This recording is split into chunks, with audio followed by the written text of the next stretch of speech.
Este é o livro Salvação, do profeta Rutherford. E veja o que tem na página 193. Em 1918, a antitípica classe Jó, os fiéis seguidores de Cristo Jesus, a quem Jó representou, estava em grande aflição por causa da opressão que o inimigo lhe acumulara. Nesse ano, o Senhor Jesus veio ao templo de Jeová Deus. O Espírito Santo, que havia sido o guia do povo de Deus, e tendo cumprido suas funções, foi tirado. Está vendo? O profeta Rutherford diz que o Espírito Santo foi tirado no ano de 1918. E quem o ajudou? Quem o iluminou? Quem o guiou?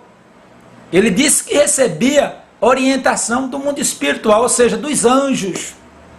Eu pergunto, qual foi o anjo que deu essa revelação, ou melhor, essa iluminação, essa provisão a Rutherford, desses dois homens pelados aí atrás da cruz?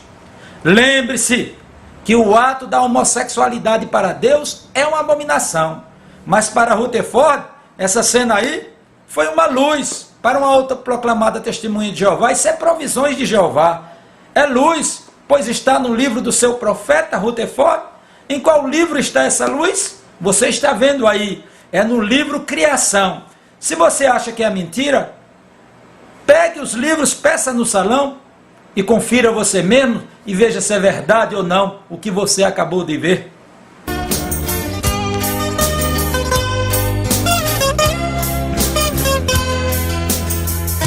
Na luta travada contra o inimigo, aqui estou. Sou um soldado valente, Jesus foi quem me ordenou. Tenho que ir, não posso ficar, pois tenho certeza que a grande vitória o Senhor me dará. E vamos lá para mais um escândalo das testemunhas de Jeová do passado que o corpo governante nunca irá revelar para uma testemunha de Jeová.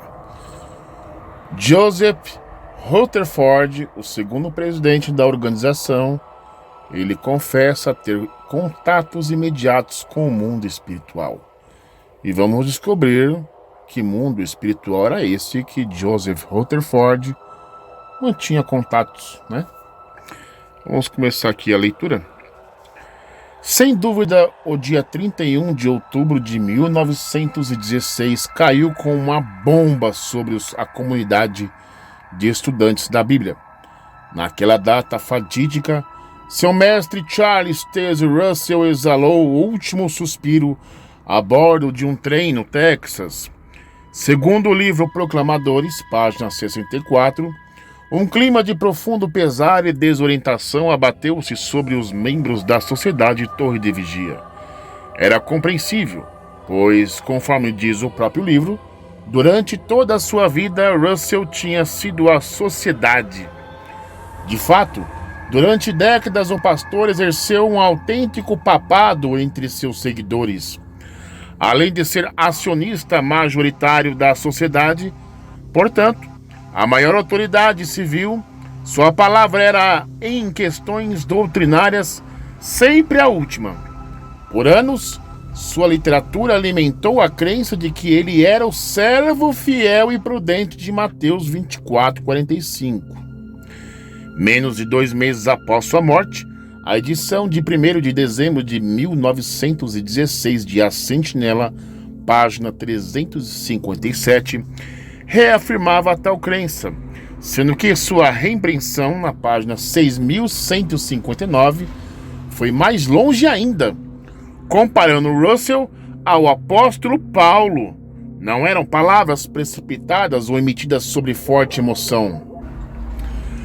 Pois, 7 anos mais tarde, a edição de 1º de março de 1923 retificou tais ideias, chamando o pastor de escolhido. Perante tais declarações, não é de admirar que surgisse um desmedido culto de personalidade em torno da pessoa de Russell. Evidentemente, um rebanho órfão, carente da figura de seu líder, precisava de um consolo. Este não tardaria a vir.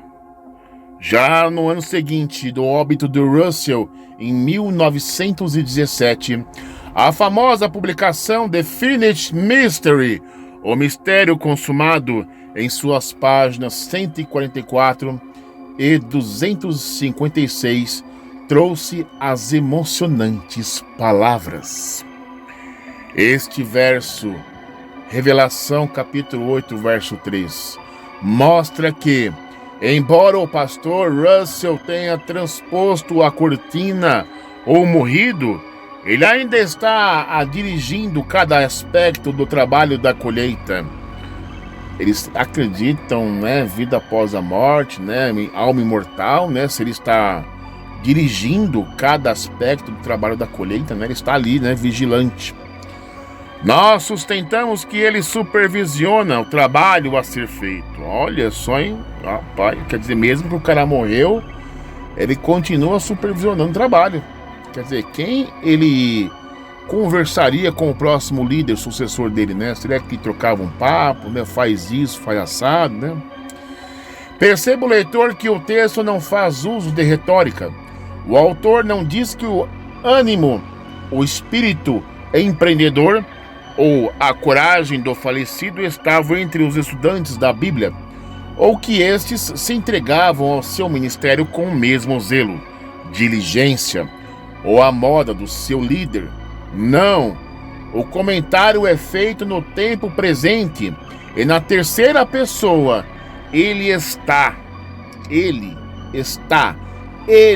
supervisiona. E não foi uma declaração isolada. No mesmo ano, a edição de 1º de novembro de A Sentinela, página 6161, reimpressão, ratifica esta crença.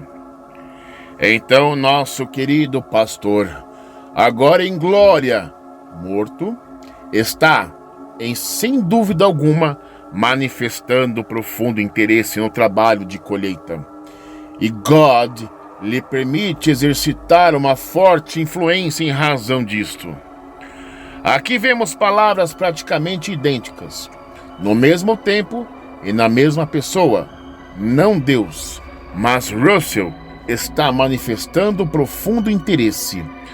Não sua mensagem, mas ele exerce forte influência. Cremos que o texto não deixa margem para se evocar ao uso de uma metáfora. Nem seria preciso, pois ambas as declarações estavam de pleno acordo com a crença na época de que Russell, imediatamente após sua morte, seria arrebatado ao seio de Jesus Cristo. Afinal, ele era um escolhido. Uma prova concreta disso pode ser vista até hoje na inscrição gravada em seu monumento fúnebre em forma de pirâmide. Agora vamos voltar à pirâmide, Olha só o que está escrito. Risen White Christ. O que significa essas palavras, gente? Ao lado do tradicional símbolo da cruz coroada, os dizeres Risen White Christ, levantado com Cristo. Portanto, o entendimento era: Russell vivia no plano espiritual e exercia influência direta nas ações das comunidades de estudantes da Bíblia. Neste caso, uma testemunha de Jeová poderia se perguntar: qual é essencialmente a diferença entre essa crença e a crença espírita de que os mortos estão ativos no mundo espiritual e participam nas atividades dos vivos? Ou a crença católica de que os santos, entre aspas, podem intermediar entre os cristãos e Deus? Este não é o único incidente envolvendo a sociedade Torre de Vigia e as crenças relativas ao mundo dos espíritos. Seu segundo presidente, Joseph Rutherford, teve uma gestão marcada por reviravoltas doutrinárias e artigos polêmicos, alguns dos quais provocaram sucessivos rachas no movimento, o que suscitou a mudança de nome da entidade para Testemunhas de Jeová, que antes eram conhecidos como Estudantes da Bíblia. Só que subliminarmente, gente, vamos ser realistas, esses tais estudantes eram testemunhas de Joseph Rutherford, não de Jeová. Em 1931, Rutherford gradualmente transferiu para si, se não o prestígio, no mínimo a autoridade que foi anos era exclusiva do falecido pastor Russell. Deveras, durante sua presidência, coube apenas a ele a prerrogativa de legislar sobre questões doutrinárias maiores. O compêndio de Mensager, ou Mensageiro, de 21 de julho de 1931, estampou fotos de Rutherford e no rodapé o título de, entre aspas, líder visível dos estudantes da Bíblia, uma honraria que só não superava a do seu antecessor. Coube a ele a tarefa de negar a crença anterior sobre as atividades dos mortos. Russell. Aliás, eu até li errado aqui. Coube a ele a tarefa de negar a crença anterior sobre a atividade do morto Russell.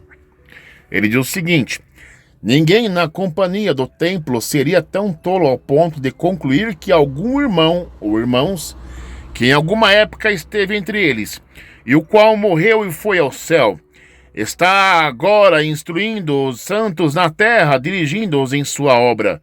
Jeová, 1934, página 151, em inglês. Tá? Aparentemente, a organização chocava-se agora frontalmente com os ensinos que ela própria divulgou fervorosamente anos antes. Se os estudantes da Bíblia tinham sido tolos que os induziria a agir assim? Contudo, estes entendimentos não permaneceriam para sempre intactos. Em 1989, a publicação Revelation, Its Great Climax and Heart, Revelação, seu grandioso clímax, está próximo, página 125, afirmaria: é apropriado que, então, aquele entre os 24 anciãos, representando ungidos já no céu, instigasse o pensamento de João. Revelação 7:13, 14, parte A. Sim, aquele ancião poderia encontrar-se a resposta e dá-la a João. Isto sugere que os ressuscitados no grupo dos 24 anciãos podem estar envolvidos na comunicação de verdades divinas atualmente. Eles devem estar influenciando o corpo governante aqui na Terra, ou também pode ter até influenciado o Rutherford também, né? Ao que tudo indica, desde 89, considerar que alguém que morreu e foi ao céu esteja se comunicando com os vivos não é mais tão tolo assim.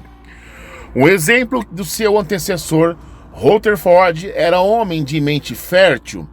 Coube a ele introduzir não só o nome, como a maioria das crenças atuais das testemunhas de Jeová, diversas delas em choque frontal com o que ensinava o pastor Russell. De onde provinha tal conhecimento? Deixemos que o próprio Rutherford responda. O juiz Rutherford fala: não há opinião dele, nem a de ninguém. A Ideia de Ouro, de 28 de março de 1934, página 396. Sem dúvida, o Senhor usa seus anjos, entre aspas, para fazer com que a verdade seja publicada em A Sentinela. Certamente Deus guia seu povo pactuado por usar os seus santos anjos para levar sua mensagem a ele. A Sentinela, de 1º de fevereiro de 1935, página 41. Esta declaração apresenta um nítido contraste com o ensino que o Espírito Santo, não os anjos, serviria de ajudador aos cristãos. Leia João 14, 26. Bem, deixemos novamente que o próprio Rutherford explique o ponto. Olha só o que ele escreveu, gente. Por seu Espírito, o Espírito Santo, Jeová Deus guia ou lidera seu povo até um certo tempo. E assim ele fez até o tempo em que o Confortador foi retirado em 1918. Livro Preservação, de 1932, páginas 193 e 194.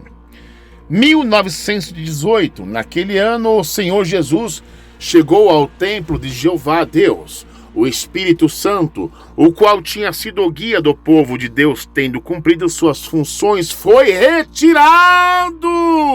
Livro Salvação, 1939, páginas 216 e 217. Aí vai caber uma pergunta aqui do emissário para as testemunhas de Jeová hoje.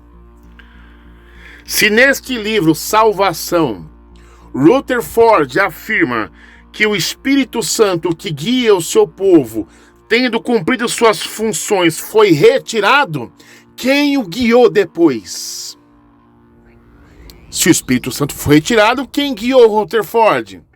Ah, mas ele afirma que foi guiado pelos anjos. Os anjos dão para Rutherford datas que não se cumpriu? Hein? Testemunha de Jeová, fala agora. Eu vou ter as moral de baixar esse livro aqui em PDF, Salvação, só para esfregar na cara da testemunha de Jeová. Ah, rapaz, mas o Rutherford falou que o Espírito Santo foi retirado. Em que data? 1918. Quer dizer, quem guiou Rutherford e os líderes sucessores a ele? O Espírito Santo já foi tirado. Hã? Então quer dizer que a testemunha de Jeová, o corpo governante, vem sendo guiado através de um mundo espiritual, né? Só se for, né? Ou no caso como a gente leu, só se for o pastor Russell, né? Que está ali atentamente olhando para a obra de Jeová e guiando os líderes, o corpo governante, enfim, né? Poxa, mano, sacanagem isso, mano. Vamos ler aqui o restante, vai. Ao invés dos servos serem impedidos a ação pela operação do Espírito Santo como ajudador, as Escrituras parecem ensinar claramente que o Senhor instruiu seus anjos sobre como agir e eles agem sob a supervisão do Senhor, conduzindo o restante da terra no que diz respeito à linha de ação a tomar. A Sentinela de 1º de setembro de 1930, página 263. Estes anjos são invisíveis aos olhos humanos e estão lá para levar as ordens do Senhor. Indubitavelmente, eles primeiro ouvem a instrução que o Senhor lança ao seu restante, e então os mensageiros invisíveis passam tal instrução ao restante. Livro Vindicação 3, 1932, página 250. Deus usa anjos para instruir o seu povo agora na terra. A Idade de Ouro de 8 de outubro de 1933, página 64. Estava claro, os anjos serviam agora de mediadores entre Deus e a sociedade Torre de Vigia. Até 1930, a organização ensinava que apenas o Espírito Santo podia prover o entendimento das Escrituras. Porém, desse ano em diante, a iluminação supostamente provinha dos anjos. Contudo, quem estava à frente dos ensinamentos que eram divulgados naquele tempo? Tá vendo? A pergunta aqui se coincidiu com a pergunta que eu fiz anteriormente. Quem guiou Rutherford e os seus sucessores até os dias de hoje? Estamos em 2022. Rutherford foi revelado para ele que o Espírito Santo foi retirado em 1918. E agora? Quem os redigia? A resposta é uma só. Joseph Rutherford. Isso não se pode negar, pois todos os livros dessa época levam a assinatura dele. Somos obrigados a deduzir, então, que os anjos relevaram as verdades a ele e apenas a ele. Como prova desse ponto, vejamos o que dizia a revista A Idade de Ouro, de 2 de setembro de 1931, página 793. Todo leitor de A Idade de Ouro sabe que nós consideramos os livros do juiz Rutherford o mais importante do mundo. Rapaz do céu. Faria sentido tais palavras se as testemunhas de Jeová não crescem que os escritos do seu presidente provinham de uma fonte superior, sobrenatural? estava ou não envolvida a comunicação com o mundo espiritual? Olha as perguntas, hein? Olha a cara dele aí, tá vendo? É o juiz Rutherford. Aliás, que nem era juiz, né? O cachaceiro que gostava de beber uísque. Comunicação com os anjos, né? Vemos assim que Rutherford afirmava não ter a iluminação do Espírito Santo desde 1918, ficando inteiramente dependente da comunicação de anjos. Tais fatos têm levado alguns críticos do movimento das Testemunhas de Jeová a considerar que as declarações de Rutherford faziam dele, conscientemente ou não, um médium espírita. Um médium espírita! Afinal de contas, a comunicação com os anjos é parte integrante da liturgia do Espiritismo, não é verdade? O qual viu os anjos como espíritos superiores, iluminados. Todavia, o livro Proclamadores, página 708, diz: aqueles que compõem a única genuína organização cristã hoje não recebem revelações angélicas nem inspiração divina. Jeová os conduz ou guia a esses entendimentos por meio do seu Espírito Santo. Em outra publicação, Despertai, de 22 de maio de 1971, página 28, em inglês, a organização acrescenta: sim, a Bíblia mostra que não apenas anjos bons, mas também os iníquos. Olha só essa revista, The Watchtower, em inglês, que fez essa declaração, o corpo governante fez essa declaração, né? Anjos bons, anjos iníquos, aqueles dos nefilins. Todas essas contradições certamente suscitam as seguintes questões. Prestem atenção nesses questionamentos que vai ser feito aqui, gente. Letra A. Se o Espírito Santo, de acordo com a doutrina atual das Testemunhas de Jeová, é o responsável pela revelação da palavra de Deus, e tendo Rutherford declarado que este mesmo Espírito havia sido removido desde 1918, então quem guiou a Sociedade Torre de Vigia entre os anos de 1918 até 1942? Responde, Testemunha de Jeová. Coloca nos comentários aí. Coloca nos comentários o corpo governante aqui no Brasil. Coloca nos comentários o corpo governante dos Estados Unidos, da nova sede lá das TJ lá. E aí, como é que fica? Hein? Letra B. Se foram anjos que transmitiram informações ao segundo presidente da organização, então que espécie de anjos eram esses? Os bons ou os iníquos? Aí entra o discernimento de espírito, né? Porque segundo o Novo Testamento, Satanás se transfiguraria até em anjos de luz para enganar, se possivelmente, os escolhidos. Pode ser realmente que o anjo iníquo se transfigurou em anjo de luz para enganar Rutherford, por exemplo. E como engana os líderes de hoje em dia, como engana o corpo governante, não é verdade? Por que não? Pode ser, né? Letra C. Se atualmente é o Espírito Santo que guia a Sociedade Torre de Vigia, mas, de acordo com os antigos da década de 30, ele havia sido removido aí em 1918. Então, por que ele se retirou e quando que ele retornou? Responde, Testemunha de Jeová, eu quero resposta. Letra D. Afinal, quem era Rutherford? Um iluminado, um lunático ou um impostor? Respondam, Testemunhas de Jeová, deixe nos comentários. Declarações exóticas não eram exclusividade do segundo presidente da Sociedade Torre de Vigia. Nesse respeito, ele tinha companhia à altura, a saber, a pessoa a quem ele nomeou para editor da revista A Idade de Ouro, em 1919, o Sr. Clayton Woodworth, o qual tinha passado envolto em comunicações com os espíritos e possessões demoníacas.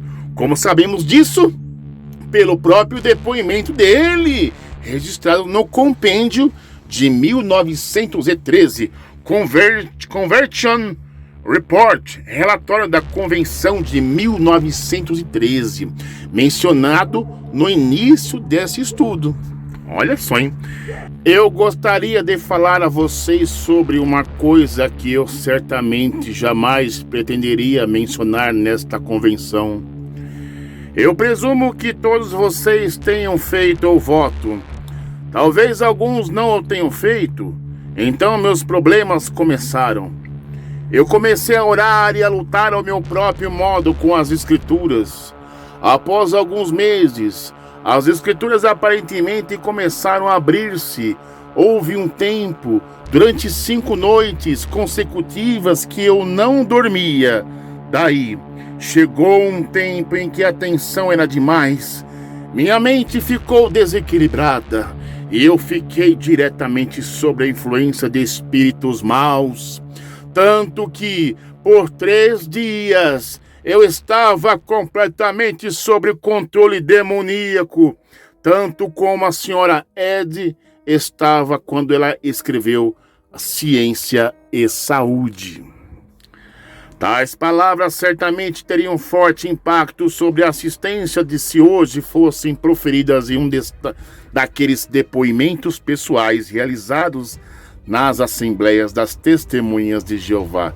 Mas o corpo governante não tem coragem de recitar essas palavras, né? Não é diferente em 1913.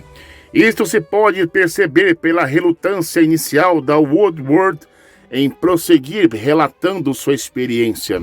A senhora Ed, que ele menciona, é Mary Baker Ed, a fundadora da Igreja Ciência Cristã, o qual também adotava o símbolo da cruz coroada. Pois bem, teria Woodward se curado de suas experiências demoníacas após sua conversão ao movimento Estudantes da Bíblia? Embora uma testemunha de Jeová hoje prefira crer que sim, faria bem em considerar o que o linguajar dele na literatura da organização parece sugerir. Vejamos o exemplo, o estranho comentário dele no livro The Finished Mystery, o mistério consumado em 1917, que diz o seguinte: tem você profunda apreciação por esta obra? Está você convencido que ela é do Senhor, preparada sob sua orientação? Tem você cuidadosamente e com oração lido os comentários em Revelação, capítulo 7, verso 1? Então agarre-se à verdade, a qual é o propósito de Deus, conceder brevemente as mentes de muitos dos seus pequeninos até que se abra um campo de batalha, no qual os anjos caídos serão julgados, e a maneira com que se enfrentaremos estes testes provará nosso merecimento por coroas, ao mesmo tempo em que provará que estes espíritos desobedientes não são merecedores de vida em plano algum. Isto é algo com o qual alguns, mas não com muitos, estão familiarizados sem uma experiência real. É praticamente impossível conceber a intensidade de tais lutas. A base do cérebro é presa como um torno. Interpretações das escrituras ingênuas, mas desencaminhadoras além de descrição, são projetadas dentro da mente como água que sai de uma mangueira. Visões podem ser experimentadas, maravilhosas iluminações da mente como que por uma suave, mas gloriosa neblina, esverdeada ou amarelada. Sugestões sedutoras podem ser feitas de acordo com as circunstâncias do ambiente. Ofertas de inspiração podem ser feitas. O privilégio de dormir pode ser retirado por dias a fio. Tudo isto com o objetivo de forçar o desgraçado a, pelo menos, uma insanidade temporária. A mente pode ser invadida por pensamentos desprezíveis, além da conta. Então, lembre-se desse voto. É difícil supor que alguém, em pleno gozo de suas faculdades mentais e completamente sóbrio, emitisse os comentários acima sem pôr em dúvida sua sanidade ou condição mental. De fato, as palavras de Woodworth parecem psicodélicas e realmente atestam a natureza de suas experiências pessoais. Como uma testemunha de Jeová receberia hoje tais palavras se fossem publicadas em um artigo de A Sentinela? Consideraria como normais, próprias do cristianismo, ou prontamente as identificaria como contaminadas com o ocultismo? Ah, rapaz. Os comentários de Woodworth sobre Revelação capítulo 7, verso 1 são, na verdade, uma referência a artigos do pastor Russell, publicados em exemplares de A Sentinela datados de 1911 a 1914, e dizem respeito aos dramáticos acontecimentos previstos para aquela época. Uma das citações dizia: há apenas um modo, tanto quanto podemos discernir, pelo qual esses anjos caídos podem ter um julgamento, consistindo em ter uma oportunidade mais ampla para pecar, se assim desejarem, ou uma oportunidade para mostrar, caso desejem, que eles estão fartos do pecado e querem retornar à harmonia com Deus. Chegamos à conclusão de que o julgamento desses anjos caídos está em um futuro próximo. Talvez já tenha começado para alguns. O Mistério Consumado, 1914, página 124. É só conferir, testemunha de Jeová. Como é que fica agora, hein?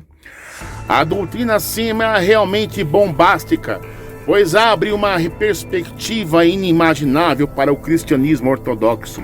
A reabilitação de demônios. Tá vendo? É heresia das brabas, gente. Reabilitação de demônios.